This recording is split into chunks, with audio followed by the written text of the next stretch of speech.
perfect are the gifts from you. So I honor your blessing by blessing the way you do. Welcome back to session 4 of our teaching series.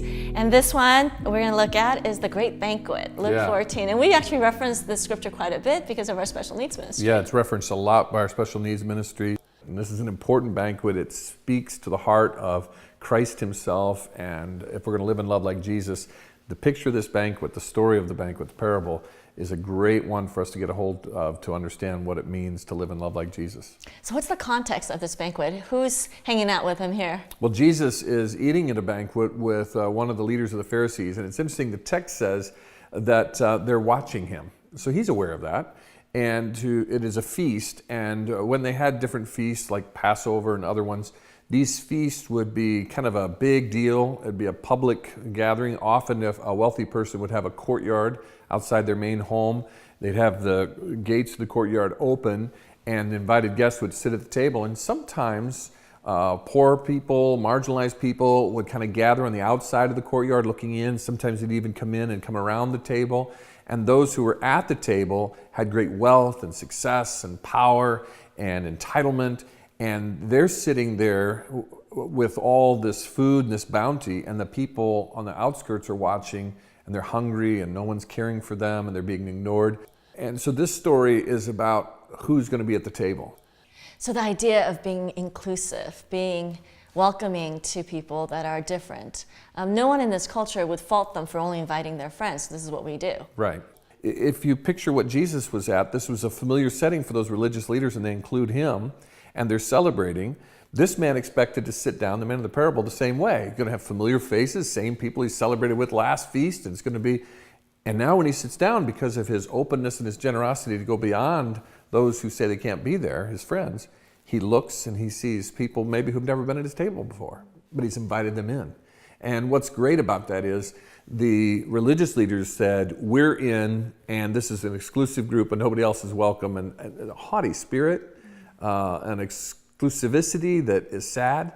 And what Jesus is saying is, you think you're the only ones in, but I'm telling you, there's a beautiful table full of people who don't look like you, who don't act like you, who come from various walks of life that are different than you, that you would never bring to your own table, but they're going to be at my table. Right. They're going to eat bread from the table of the kingdom. And it's important, too, that the text makes it clear, if you just bring the people you're familiar with, they'll invite you 2 weeks from now to a dinner at their house, and that will repay you, and you'll be equal, and everything's even. And that's not necessarily a bad thing. Not necessarily a bad thing. By the way, he doesn't condemn that. Right, but it's He's just saying, but if you think beyond your normal table, your comfort zone, then you're going to bring people in who can't even repay you. Now, I think for us, practically, that means at times we invite people into our homes that can never pay us back for the simple meal we give them, we provide them. Maybe even the extension of our car. You know, you help someone come to church who, could never, someone with a special need, an elderly widow who just may not be able to repay you for that kindness. You take the things, the blessings of God in your life, and you use them to include people you would naturally exclude or ignore. Even if you didn't intentionally exclude them, you wouldn't notice them.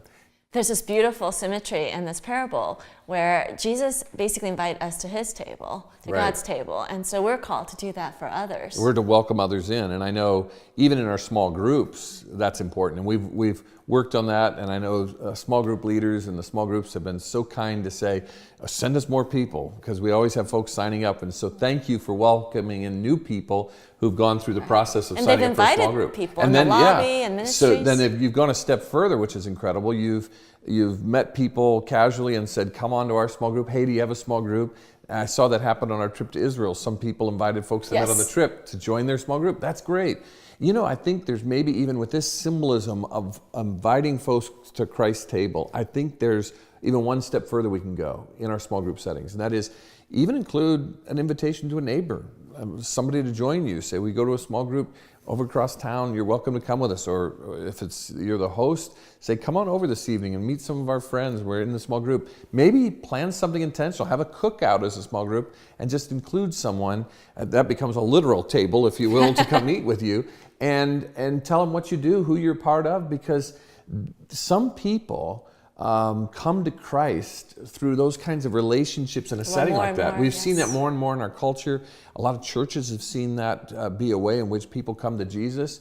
And I just would encourage you, when you think of this table metaphor and how we're to invite people there, to think of it even broader maybe than you have before. And I think that'd be good for all of us. So it doesn't always have to be a table or a meal at your house. I've noticed at our church during our services, especially if the services aren't as crowded, there's big gaps of space between one person seated here, another person seated, 3 or 4 spaces. And we just in our culture are used to giving each other lots of space. But I've also seen people bridge that and sit next to someone. Initially, the person next to them are like, okay, you're sitting kind of close, but then during the greeting, the 5-second greeting that we do, or just even singing next to each other, worshiping God together, the person doesn't feel so alone. I mean, it can be something simple, I think, as doing and including someone even as you sit together or walking to service together. Or greet them in the lobby before you ever get in the room. I think all of that goes to the same issue that we're talking about with the back deck, back patio kind of culture, where the pace of our lives is we're going from point A to point B. Even thinking about this meal laid out by Jesus, the one he's attending and the one in the parable, these things would last sometimes 3-4 hours. Wow. This is a slow down, eat, enjoy the company of other people, learn, hear stories, share. There's no television, there's no internet, there's no distractions like that, no phones. They're not texting from the feast table. And so the whole culture, these were places where you interacted, engaged, much more camaraderie and experienced life together. Today, we kind of keep our circles tight because we got to get from point A to point B, because when this service is done, we got to get Jimmy to that, we got to get Susie to that. And so if I sit near people, they might talk to us afterwards, and we really just don't have time for that. And I'm not trying to be critical of just Calvary. It's a part of our culture, and I'm as guilty as anybody else in this. But I think Jesus is saying, I love that it takes, he sends the invitation to the normal people that would come to the feast in the parable, and they don't show up. They've got all kind of excuses, and they're not all bad excuses. And it's not just, some of them are reasons. But he sends another invitation out to get people to come. And then he sends an invitation to fill the empty seats that are still left. And there's some intentionality. There's some determination. And so I think if we're going to take how God has blessed us, our own home, our own personal space, if you will, our car, whatever it is that we can leverage to welcome and be kind and including others, I think it's going to have to be intentional. I'm trying to come up with reasons why we don't do this. Another reason might be we just feel like our table's too humble. We have a tiny condo. Sometimes we have small groups that'll say we can't host it because our house is too small. And really, some of those are the best groups because you're just in a small space and it feels really cozy and safe. I would say we have expectations that are too high for this setting. We have a pace of life, because this means you got to slow down. Right. You got to notice those people and pay attention that they're around you in life, and you could include them. I think another excuse is it's messy. There are all kinds of things that just get messy about including people beyond our comfort zone, especially those that others are ignoring too. I think that I love those categories because, like, even poor, it's socioeconomic, it's physical, and then you got the distance because they go to the hedges and the highways, which is strangers. People may not even know who we are. But and again, I'm not asking people to take a huge security risk. I'm saying don't use that as an excuse. But find those people that are being overlooked and ignored and include them, and they'll be blessed, you'll be blessed, and God will be glorified. And one of the ways I think we're blessed when we do that, when we stretch ourselves, is that we learn more of the heart of God. So by having people like us, it's kind of an echo chamber, right? We just hear ourselves and we're like, oh yeah, okay. But then when you have people that are different, you learn about different cultures, you learn about empathy, because you get to see, what types of lives people have. And I think that deepens our compassion for people, which brings us closer to God. So the blessing is actually much beyond.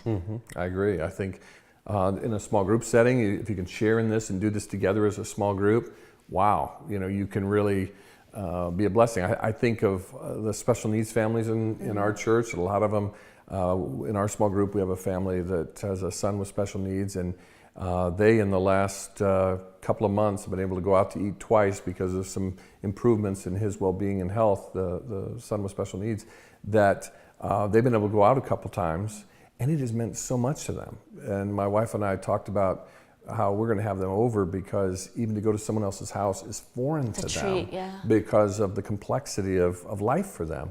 And it's just such a simple thing, but that's what Jesus is talking about.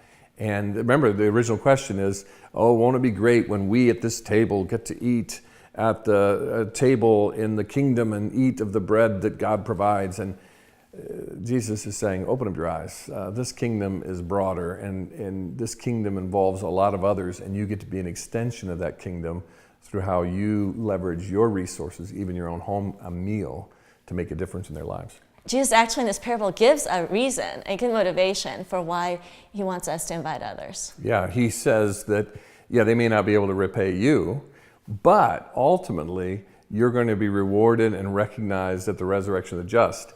The Lord will take care of that. And part of this is the motivation. The motivation isn't to get this person to somehow approve me or reward me or give something back to me, but ultimately I'm doing this for the Lord. So that one day he'll say, well done. You served well. You loved people that others wouldn't love. You reached out and included people others wouldn't include. That's the critical point here, that it does come as we walk with the Lord. What are ways we can interact with people or invite people we normally wouldn't invite into our lives beyond providing a meal? Yeah, we've talked about providing a meal. Maybe you can provide a ride somewhere. You can connect with our care ministry about that. Once a year as a church, we try to do this, give of our time and our abilities and to show up and help people who could never pay us back on our Serve Day.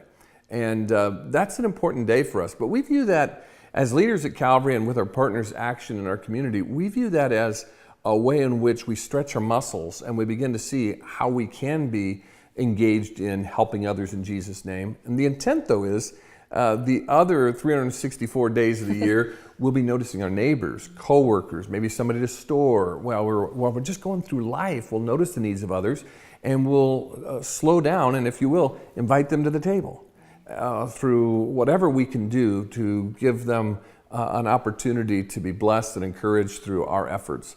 I think that's really, really important. I think one of the ways we invite people to our table or to our home is just give them the gift of space and time.